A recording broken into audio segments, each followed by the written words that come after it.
Hello and welcome to the Common Archetypes, where we discover our power by discovering ourselves.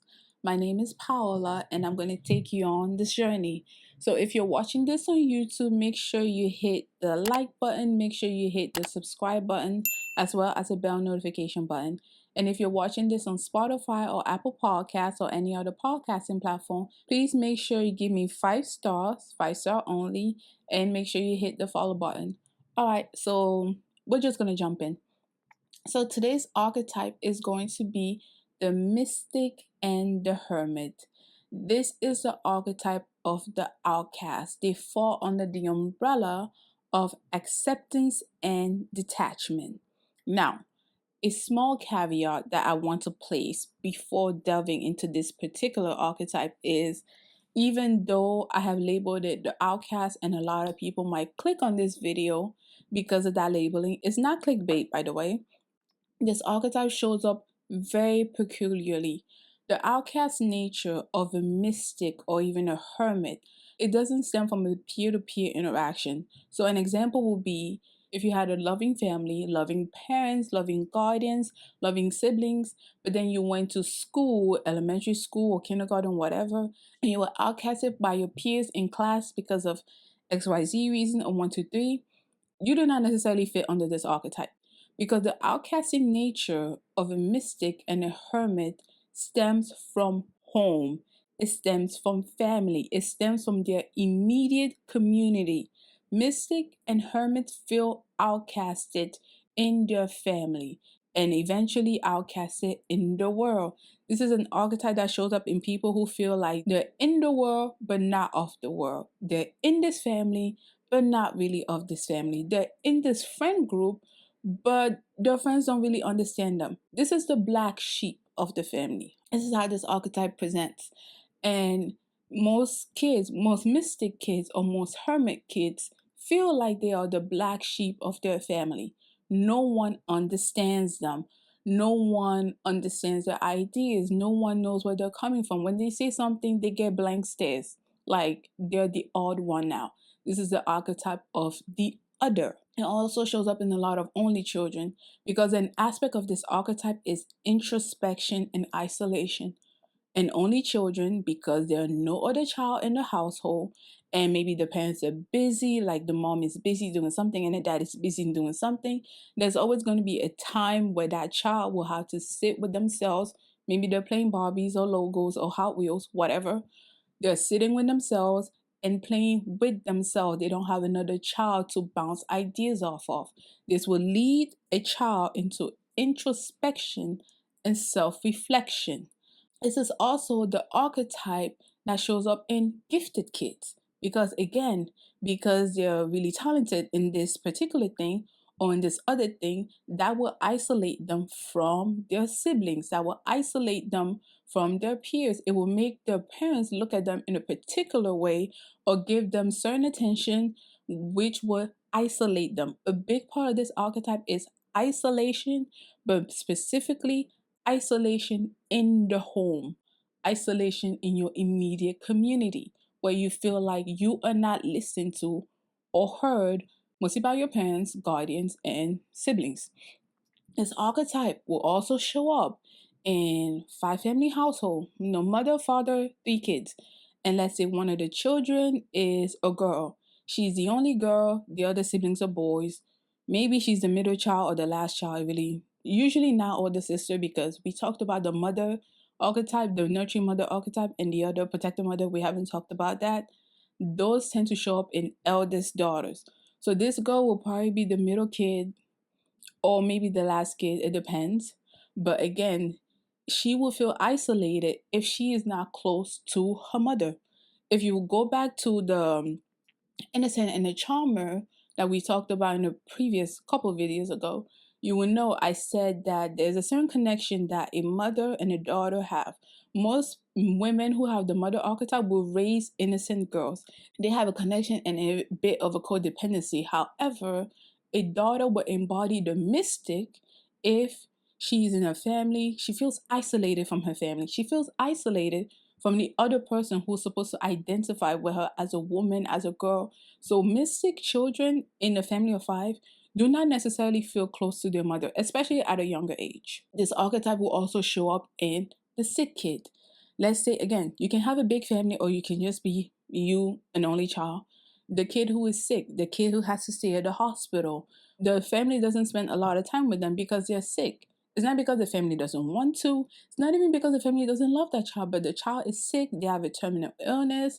They have to spend time in isolation from their family, from their siblings for a long amount of time. They too would develop this archetype. Okay, so I really wanted to make that clear because I know a lot of people in the world feel outcasted because of, just people are mean. Okay, people are mean, but this archetype is a very specific type of archetype because it stems from being outcasted by the people we are told should have our back. Okay, and in terms of only children, it might not necessarily be an outcast, it might just be neglect. So let's just dive in. I open up the door for neglect, so let's just dive in. A part of this archetype is also the wounded healer. It is known as the all wise woman and the all wise man, the medicine man, the medicine woman, or the wounded healer. They fall under the umbrella of acceptance and detachment. And that acceptance from this archetype stems from the fact that they had been wounded and they had been neglected at a very young age, which is how people tend to develop this archetype. And also another thing, I don't want to make it seem like this is just an archetype for neglect. Mystic women and hermit men will raise mystic daughters and hermit sons. Most archetypes produce themselves. The nurturing mother is one of the exceptions, which is why I really highlighted that over there. But most archetypes will actually produce children who mimic themselves. But there's also other aspect where an archetype can show, which is why I really wanted to emphasize it on this particular archetype because it gets misconstrued a lot. Okay, so going into the wounded healer energy of the mystic or the hermit, which falls under the umbrella again of acceptance and detachment, who else to better understand or accept the outcast, the people who have been rejected, than the person who has been rejected from the day they were born, basically. So, this is why this archetype takes on a wounded healer approach because they know what it's like to be rejected. They know what it's like to basically be a pariah for just existing. All right. And a lot of times when mystic children start from a child going up, because this is actually a very mature archetype, it tends to show up in people who are older in ages, but obviously it can also show up when you're a child. So, a lot of time when mystic children feel isolated or they don't feel heard or they don't feel seen in their family, they will retreat into themselves. They will become introspective, they'll become self reflective, which will in turn make them appear, and this is a caveat of this archetype, appear to be mature. Because even as children, you will not see a mystic child or hermit child rolling around in the mud. You won't see them doing all the other stuff that they're doing. You might see them sitting on the side just observing. That is where that introspection comes up. It stems from observing. It stems from you not just saying what's on your mind, because once a mystic child has said what's on their mind, they don't get received like other children. And sometimes they can be looked at as a little off. So they tend to develop that sense of observation. They always tend to observe more than they even speak. And this in turn will make their parents feel as though they are more mature than their siblings, more mature than their peers, and just more mature overall. They will also be labeled an old soul. And unfortunately, it might be fortunate, it's usually unfortunate. Usually, when a child gets labeled an old soul by a guardian or a parent or even people around them, they don't tend to be shown as much affection as they would if they were just being a rowdy kid. Most of the time, this isn't always, because again, like I said, archetypes tend to raise themselves, but most of the time, mystic children tend to be neglected by their caretakers or their parents because they seem more mature. And that is a caveat. They are not more mature. Children are not more mature. But the mystic child who is more one into themselves, They're very self-contained, disciplined even, and they will observe their environment before acting.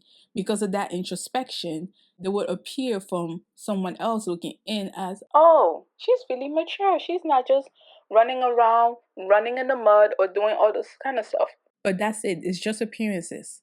And that label will in turn make the parent or the caretaker not pay more attention to the child, because the child seems like they're self sufficient enough to be able to take care of themselves, which would make the child feel even more isolated. The parent would feel like they can just trust his child to do this, trust his child to do that, not having to worry. But that just fosters an environment of isolation, which pushes them more into introspection and self reflection. Once a mystic child just falls in a constant loop of introspection and self reflection, it can be due to isolation. Sometimes it can be due to neglect, because the parents are just like, well, you can take care of yourself. I don't have to worry. They just leave you to their own devices. They will just think for themselves. They might even talk to themselves as children, which as children is not really a big, glaring sign. But as adults, we might look at you like, you're really talking to yourself? But they might really talk to themselves as children, because they lack that back and forth as kids, which is pushing them into more of an introspection and a self reflection. And they, in turn, will gain wisdom from experience of introspection, which in this case, it is known as clear cognizance. Mystic kids know so much. And once they gain clear cognizance, guess what? They're labeled as even more mature and even more of a pariah, which will push them into a period of isolation, into a period of self reflection, into a period of introspection, and in turn, they will gain other psychic gifts. If you identify with this archetype, you probably have more than one psychic gift. And I'm sure this is not news to you, okay? But one of the predominant psychic gifts of the mystic and the hermit, oh my gosh, I didn't even introduce what they were. The mystic is the feminine pole of this archetype, and the hermit is the masculine pole of this archetype. But again, they fall under acceptance and detachment. All right, we'll talk about detachment later. So most mystic kids or even mystic adults will have more than one psychic gift. That is because they have gone through a prolonged period of isolation and of self-reflection, and I guess detachment to a degree, where they'll become clear cognizant. And after you have tapped into another plane, a different plane, the 5D, whatever you want to call it, it's just easier for you to acquire other psychic gifts. What do I mean by this? Just think of back in the day, right? Before you're able to have videos such as you're having right now. You can hear me and you can see me clearly. Before then, we used to have black and white movies with subtitles. Okay? So think of this black and white movie with subtitles as clear cognizance. And now, as we have gotten better with our electronics, now we had black and white movies with voices. The subtitles were no longer needed, and that will be clear audience. And after that, we have color, and that you can think of that as clear sentence or whatever you want. Basically, what I'm trying to say is it is easier for anyone, not just the people with a mystic archetype, but it is easier for anyone to just tap into the other psychic gifts once they have already unlocked another, because you're already on that plane. And the more you use that psychic gift, the more you'll be able to unlock other psychic gifts. It's just getting a clearer picture of what you were able to see before. That's why I really like that movie analogy. If you identify with this archetype, especially when you were very young, it's not unlikely that you have all four psychic gifts, or three, or two. However, one of the psychic gifts you will always have is clear cognizance, because again, this is the archetype of clear cognizance. Most people who embody this archetype have gone on some type of a healing journey. They are trying to heal the wound they have. As mystic, they understand it is very important for them to heal that wound. They don't want to feel the wound. No, it's like if you're sick, you want to get rid of your illness, but since no one else in the world understands what the illness is or what their wound is, most people who have this archetype will take it upon themselves to heal themselves. So they will be listening to healing journals, they'll be practicing healing rituals or any other rituals. Like, the archetype shows up in a lot of people who consider themselves to be psychics, mediums, or even religious people. All right. Because at the end of the day, it is a healing archetype. Usually, the thing that they want to heal the most is the initial wound that they have had during childhood.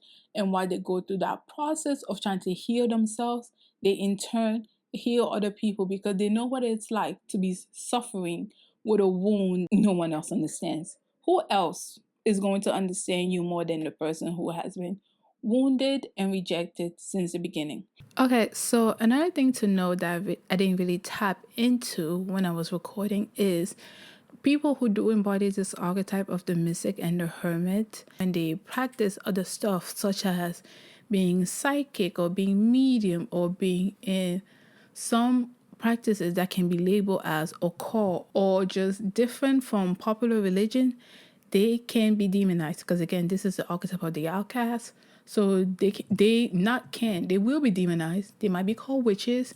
They might be called demon worshippers or any other name in the book, which is so funny because, well, it's not funny, it's sad, because this is actually the archetype of a lot of religious leaders.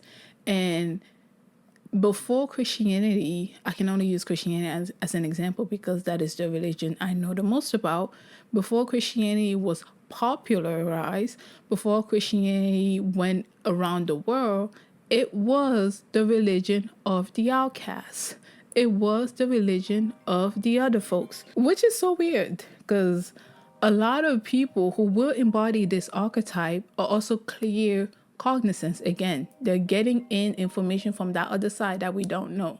So sometimes they will be demonized because of their thoughts and their ideas, even though it's literally the same thoughts and ideas that came in back in the day and they were called revolutionary. And now, because it's under the banner of a popular religion, if someone who's a mystic who says the same thing from a popular religion, it will be accepted because it's popular.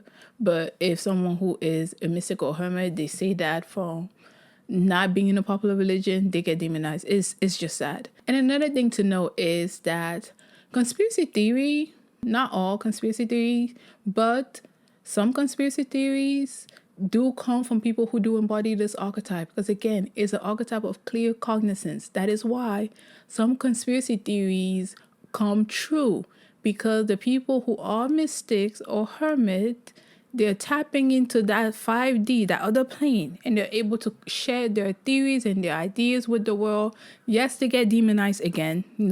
A lot of people who have this archetype are going to get demonized. All right. If you're not comfortable with that, I don't know what to tell you. I'm sorry. But I'm pretty sure you will be okay because you have a lot of psychic gifts.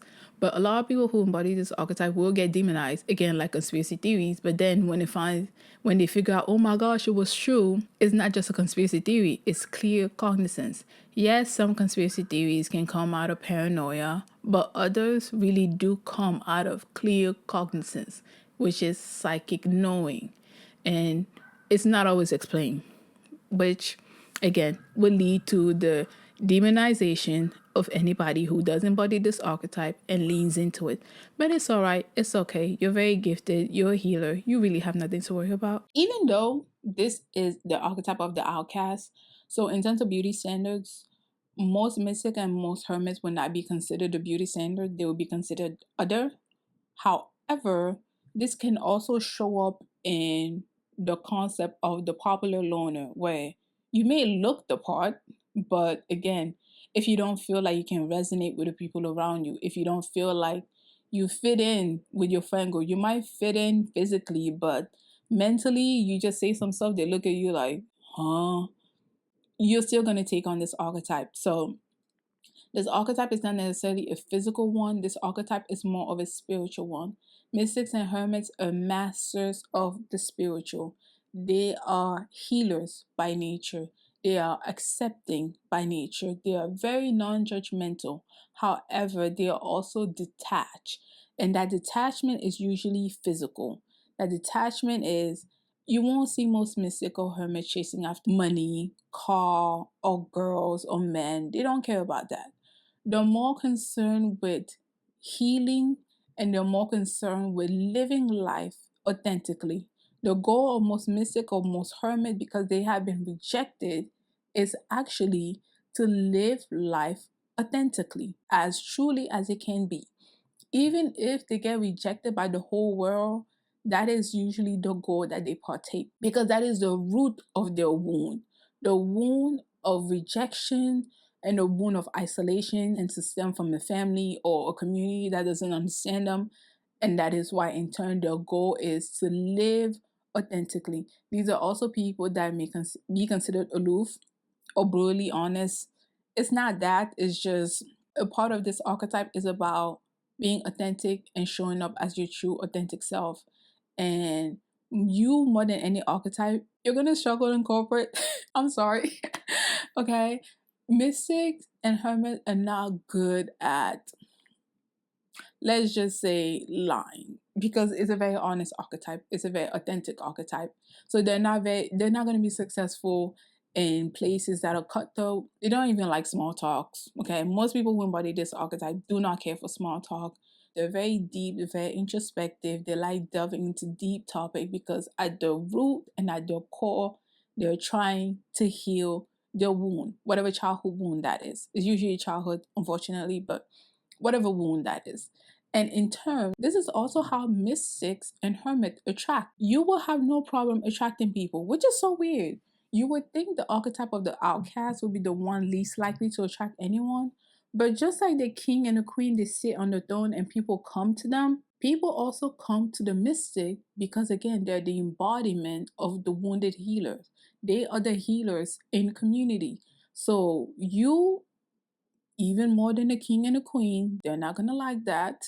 You attract just by sitting in a corner. You don't have to do much. You're also the embodiment of acceptance. So a lot of people who feel isolated, a lot of people who are suffering physically, mentally, and especially spiritually, because again, mystics and hermit, they're the masters of the spiritual, especially spiritually, will come to you. You don't need to do much to attract people.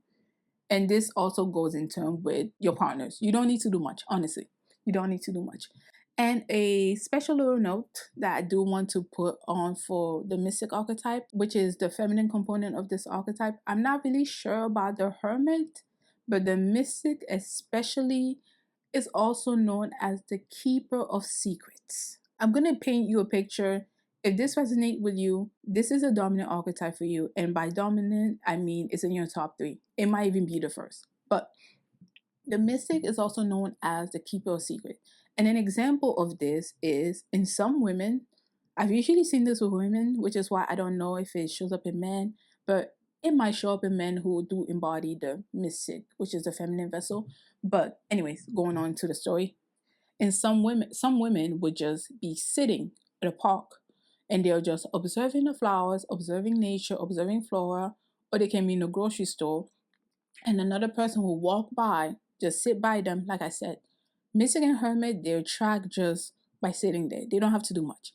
Another person will walk by, sit by them, and then start talking to them about their whole life story, talking to them even about their intimate activities, okay? Just be so deep, raw, and vulnerable with this person that they have not met, a complete stranger. And after that encounter, that person will feel elated even and leave. All right, they're so happy that they were able to share their secrets with this random person, this random woman they haven't met anyway. And they leave, they feel happy, they feel light, and they feel joyful. And you who embody the mystic archetype, if you didn't know about this archetype before, now you know, you'll probably feel like, why is this person telling me their business? It is because you are a healer. This is also why I said this archetype is also an archetype that shows up in a lot of religious organizations. And a good example of this would be, think of the Catholic Church, where they say you go into a pew or a small box and you confess your sins to the priest or whoever is in there. That is that interaction right there. So if you're a woman, I tend to see this in women. Okay, I'm not trying to make this gender biased, but I tend to see this a lot in women, especially who embody the mystic archetype. If you're a woman and you feel like people just tell you their life story unprovoked, You are just sitting there minding your business. You will see a random stranger. They come sit by you. They're like, hi. You say hi. You say hi. You're opening that door to come talk to me about your life without you even knowing. And they would just sit by you and tell you every single thing that happened, and they're so excited telling you this thing, and you just wonder, why do people keep telling me random stuff about their life? It is because you're the keeper secret. It is because you're the healer. Them telling you their life story is in turn healing them, just like a person going to a priest confessing their sins, and after that confession they feel lighter, they feel joyful, they feel like they can really take on that world. Because you have healed them, and you listening, and you observing, and you just sitting there, you have healed them. So most mystic and hermit, they don't need to do much to heal. They are the embodiment of healing. That is why a good thing to know if this archetype is active in you is, do people just tell you stuff unprovoked and you're just sitting there minding your business, and you're like, another person just came to me and they just told me all this stuff? This archetype is active in you, and it's probably in your top three. All right. So that's a good thing to know. On the hermit side, I'm not sure, but I wouldn't be surprised if it's also there. Now, we're going to go into the career where you'll find this archetype. And I don't know if I mentioned this before, but just because I say this is a career you'll find this archetype in, it doesn't mean it's the only archetype that's there. It just means there's going to be a lot of this energy in those careers. And the same thing with the clear cognizance thing. Just because I say this is the archetype of clear cognizance does not mean they're the only people capable of being clear cognizant. It just means it is easier for this particular archetype. All right. Okay. So the careers you'll find this archetype in: yoga, meditating, healing retreats. These are your doctors. These are your nurses. These are like any point where there's some type of healing, especially spiritual healing. Like, so religious leaders will also embody part of this archetype, because these are the masters of the spiritual realm. Okay, I guess that's also why they're so open to like all the psychic gifts. But yes, these are the masters of the spiritual realm. So religious leaders, nuns, priests, pastors will have will embody this archetype. Okay, so more on the careers that you'll find this archetype in: consultations and advice. A lot of people do seek out mystics and hermits for advice. They're really good at advice because, again, they're clear cognizant. Tarot readers. And a lot of people, when they think of tarot, they think like of you using, for lack of a better term, you using witchcraft or other entities. But no, that's not what tarot is. Tarot is just a tool of divination. The reader themselves is the mystic. It's not the cards. The cards are not revealing anything. Most tarot readers or most mediums or most psychics, when they see a person, they will be able to tell you about your life, because again, they're clear cognizance. The cards are just a visual representation to either clarify what the mystic already thinks of, or to give a different perspective. The cards are not actually the source. The source is the reader. The reader is the one with the gift. All right. That's why sometimes if you go to a tarot reader or you watch a pick a card, they will actually start channeling and tell you about the energy in this group or blah, blah, blah, because they're already tuned in and tapped in. They're the person with the gift. The cards either clarify or give a different perspective. The cards are not actually showing anything by themselves. Because at the end of the day, you can pick up a random box of cards and still be able to do divination with them, because it is the person that has the gift, not the cards. The cards are just a tool.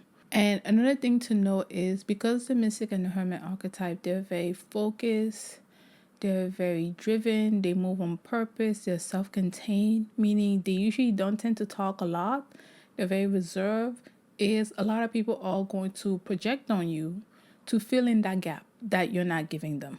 All right. So it isn't uncommon for people who do have this archetype, for people to, once they know them, they say, I thought you were this, but you're really like this. Because the human mind, in a sense, wants to make sense of the world. And I'm not talking for you, I'm talking about for other people.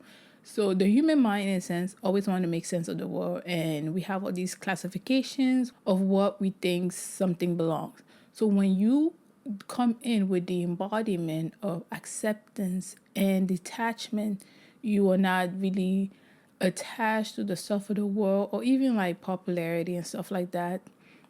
Like for most mystics and hermits, popularity doesn't mean anything.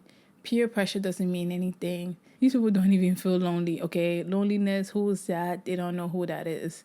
All right. So a lot of people, in an effort to try to understand you or try to put you in a box, they would try to project onto you. And it's not gonna work. It's like I said before, it's not meant for them to understand you. You're not meant to be understood. You are in the world, but you do not belong to this world. Have an opening ear because this is a very open-minded archetype. They might not necessarily be open-hearted, which is where the detachment aspect of this archetype comes in. And the detachment aspect of this archetype is usually with shallow stuff, like cars, clothing. Like, I'm not saying you won't be into that if you embody this archetype, but it might not be a priority for you. This is a very deep archetype, and they do tend to detach a lot from a lot of stuff. And if you do embody this archetype, you will need to detach at times. You might need to detach for like 30 minutes in a day. Go into your car, go into your home, go wherever, into your closet, and just detach from the world. Mystic and hermits, they need that detachment. They need that time to themselves to self-reflect, to be introspective, and to isolate. Yes, it may have stemmed from a childhood wound because they were forced to do it, but as adults, it's really a practice that you need to take on because you are the healer. And a lot of people are going to be obsessed with you. A lot of people are going to seek you out, especially now. The world is chaotic, and a lot of people are going to seek medicine men and women to heal them.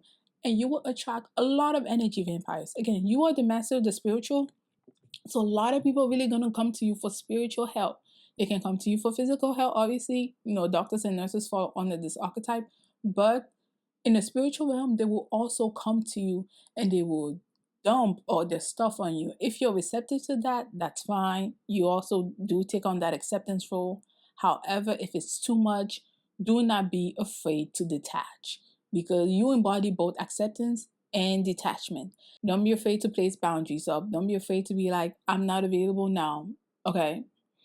People might try to get on your bad side and call you any other name, but you more than anyone, you need that period of self isolation. You need that period of self reflection. You really need that to be able to recharge you, to be able to go out there and fulfill whatever mission you have and whatever your purpose is.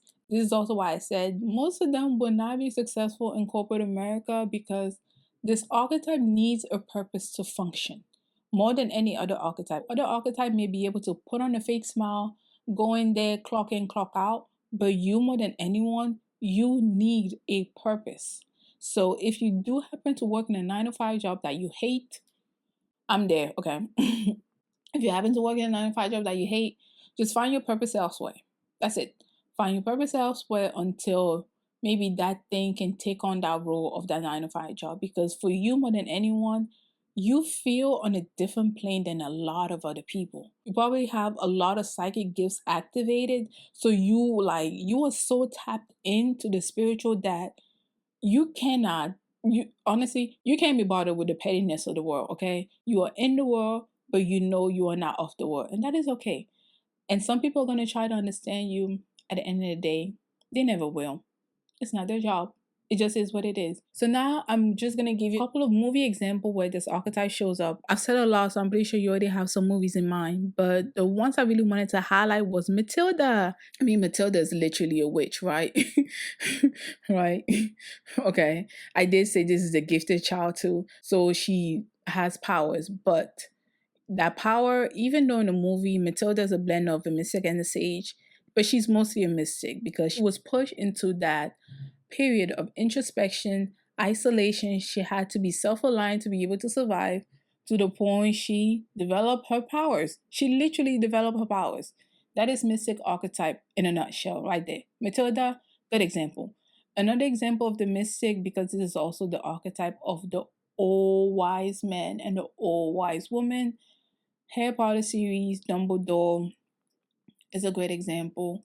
Or Lord of the Rings, I've never seen Lord of the Rings. Please don't sue me. But the old guy that makes Frollo go on the journey, that one. I'm sorry, guys. I don't know. I've never watched the movie. It's too long. It's too long. I know I'm gonna enjoy it, but it's just too dang long. All right.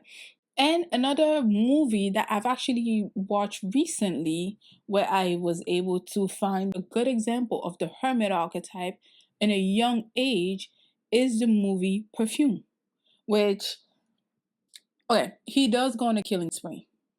Okay, but this archetype is not necessarily the killing spree active, but his gift is the ability to be able to smell anything.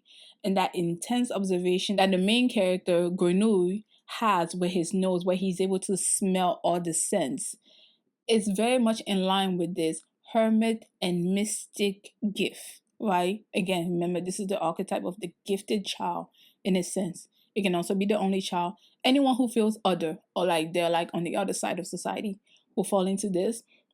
But that focus that he had, even though he was an orphan, he had a purpose to be able to collect all the sense in the world. That is very in line with this archetype. That's why I said you more than anyone, you need a purpose to function. You can't just go clock in, clock out for money. You are the embodiment of detachment, especially from physical stuff, masters of the spiritual. So you more than anyone, you need the purpose that he had in the movie. Obviously, I don't condone what he did to the people in the movie, disgusting, but he was so driven by his purpose of collecting sense that I guess he just did not care. But that is also how that archetype shows up. It's a very driven archetype. It's a very focused archetype, a very observational archetype. Caveat, I really want to add there because an aspect of the mystic is also the popular loner. And usually these are people who fit conventional beauty, but they're not understood in the society. A big aspect of this archetype is being the black sheep, being on the other side. So a movie that really conveys this popular loner feeling is actually Milena. And I know a lot of people use Milena on YouTube, especially because I watch a lot of YouTube videos as femme fatale, but I never got that from the movie. This was a very tragic movie for me. And I'm sure people will resonate with the tragedy of this movie, but I don't see Milena as a character, a femme fatale character. She's more so the embodiment of a mystic archetype who is not understood by her community. No one can see her for who she is. All they see is a pretty face and a hot body. That's it. For them, she's a piece of meat. That is it. They don't. And even in the movie, I love the fact that in the movie, you never hear her speak until the end where she says thank you. Like, it's so in line with how mystics and how hermits also navigate the world. They're very to themselves. You don't really hear what they have to say most of the time until you're really, really close to them in the inner circle. But a lot of people from the outside looking in are going to project stuff on them. And Milena is a good example of how people who embody this archetype get projected on a lot because of the way she looked. They were calling her every name in the book. They were talking about how she's doing this, she's doing that. She wasn't doing anything.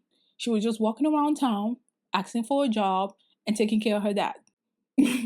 But they basically projected all these stuff on her until, oh my gosh, the scene that just breaks my heart that everybody loves for some reason.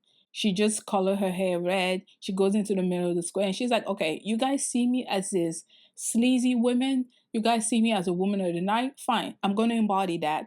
She sits there and she's basically validated that these people do not really care about her. These people do not see her as a person. They see her as other. That is this archetype in a nutshell. I still don't know how people use that scene as being a femme fatale, but honestly, when I first saw that scene and I saw that as a kid, that literally broke my heart because I was like, you guys broke this woman. This child completely broke this woman who wanted to live life on her own terms, but because of the way she looked and because of the way her body looked, she wasn't given that opportunity where she had to start dabbling into stuff that she didn't want to do, but she had to survive.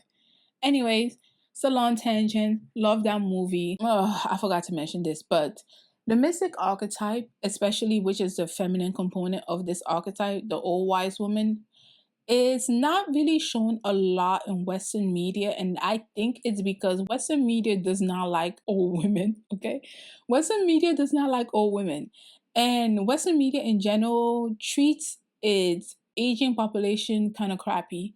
But at least the men, they have the silver fox thing. But the mystic is just really not shown a lot in Western media. However, in the East, it is shown, which is what I appreciate about that. And I also see that a lot of societies that do show the mystic or do show the hermit tend to be societies that respect their elders. All right. I'm not saying the West does not respect their elder, but as a collective, it doesn't. Individually, it might, but collectively, people don't care about old people here. All right. They just think you're old, you got one foot in the grave, go out, grandpa. But societies that respect their elders are able to show both the masculine side, which is the hermit, and both the feminine side, which is the mystic side of this archetype. And a good example of this is actually anime, so I guess you can say they don't really look that old, but they do embody this, is Harlick. The character of Yuko in the series Harlick made by Clam is a good example of a mystic. And if you're hearing this movie recommendation, you can see that a lot of mystic get labeled as witches. It's so funny. It's so funny. It's not funny, but it's so funny. A lot of mystic get labeled as witches. So it's a thing. All right. Yuko is a really good example of this. And another good example in Eastern media is Don, the grandma in Don. She's a psychic, she's a medium, and all of that. Lastly, an animation that I've actually seen as a kid and I loved it, that really portrayed this wounded healer archetype of the mystic, is Kirikou et la sorcière, which translates to Kirikou and the witch. This was a cartoon I saw as a kid. It is French, which is why I first gave the title in French. The main character, Kirikou, is the embodiment of the hermit archetype. And literally, the movie starts by him telling his mom is pregnant. He's telling his mom, as a fetus in the womb, give birth to me. And that is how the movie starts. So again, that inner knowledge, that wisdom that the hermit has presents itself in the first few seconds of this story.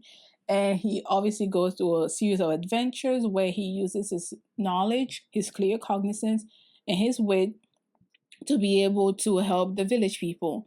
But the antagonist of this particular story is the embodiment of the mystic archetype. Her name is Kaaba, and she is the wounded healer.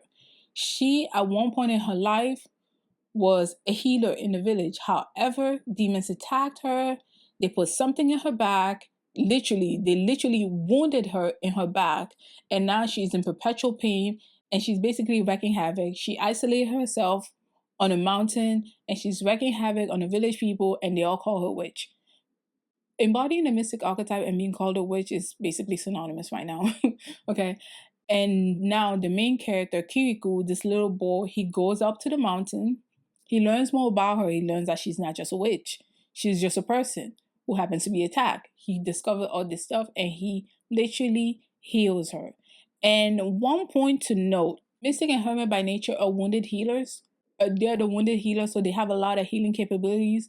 But one thing is, they, for some reason, are not able to heal their own wounds. And whenever they take on an apprentice, such as Dumbledore was for Harry, and in the Lord of the Rings series, that apprentice would in turn heal them. It's a very fascinating thing.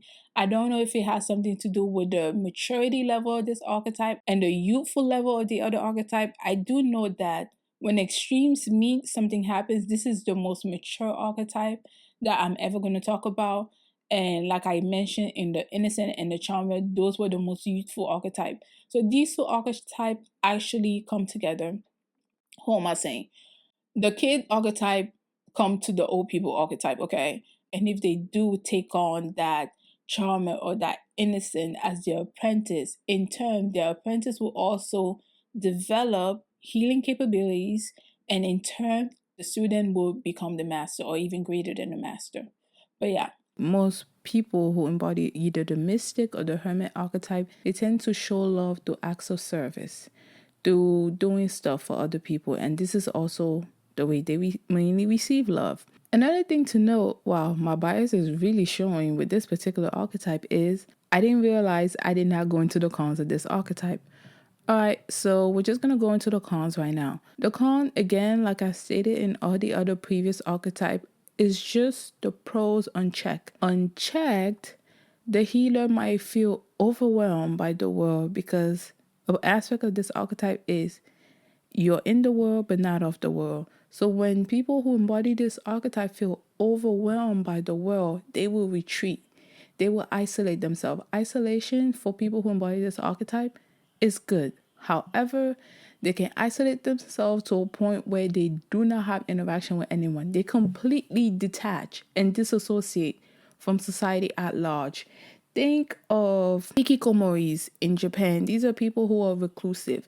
They live in their house, they don't even step outside, and they have either a parent or a caretaker, it's usually a parent or a caretaker, who takes care of them.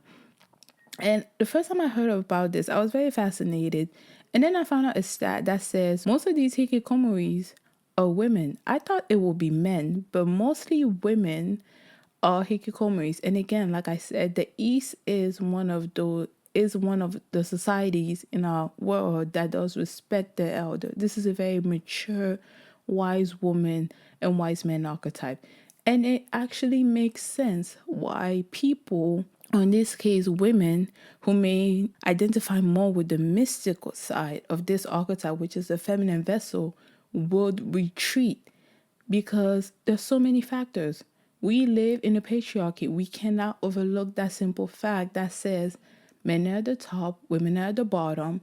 The job for a man is to provide and make stuff with their hands, and the job of a woman is to basically push babies out or raise a family, or a woman is only as good as her looks, or unfortunately some people believe a woman is only as good as what is between her legs. And if you think back to the previous archetype, that is very in line with the queen and the king saying. Not saying that people who embody the king and the queen archetype think like this, but those archetypes are very look-based archetypes. And for the feminine spiritual, the world can be a very dangerous place for her because no one understands her. No one understands the way she thinks. She does not think on a physical level. She thinks on a spiritual level. She thinks in the 5D. So she is not understood. Coupled with the fact that she may appear as a woman and she's being told her worth is only physical, a lot of mystic women would disassociate from a society that treats them like that. A lot of mystics who do identify with being a woman or presenting in a feminine vessel in a world that does not allow them agency to be able to showcase their full power will become reclusive. Again, noting back to the beginning, I said this is the archetype of the outcast and the recluse. And for the most part, I understand why those women would hide themselves from society and just not interact and decide to not function. It's very in line with this archetype.